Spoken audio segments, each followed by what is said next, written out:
Ai ngatiseke lonke babakhala manjolo. Munhu inyama panyika pano anotovengwa.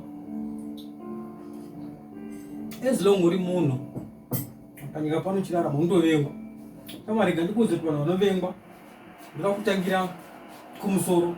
President vanovengwa, prime minister vanovengwa, vice president vanovengwa, minister of agriculture, vidiko, chairman, chero munhu anovengwa, chero ana anovengwa, mufundisi kuchechi anovengwa, mwana wechikora anovengwa na teacher muclass, head boy pachikora anovengwa nevana vese pachikora.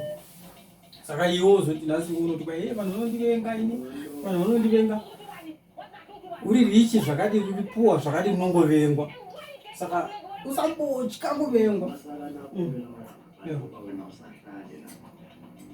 No matter how rich you are, no matter how poor you are, unongovengwa.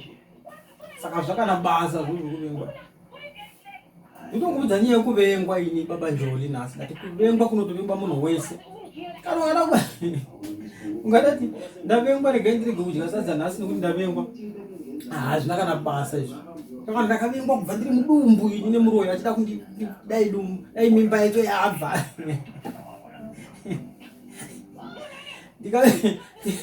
Ndikavengwa pamwe namai vangu ndakuitira tsvina mubhuruku vakatondivenga vachitondirova. Kusvikira nhasi ndachembera so iwo uzofunga kuti kwanzi ndavengwa ina ndiri sadza uri kundivenga.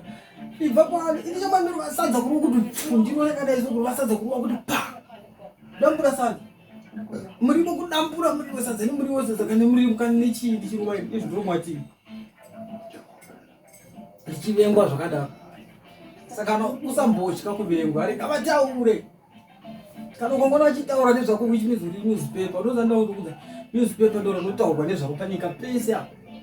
Why? Because rine nyaya mukati. Saka ukanona achitaura nezvako undori nenyaya.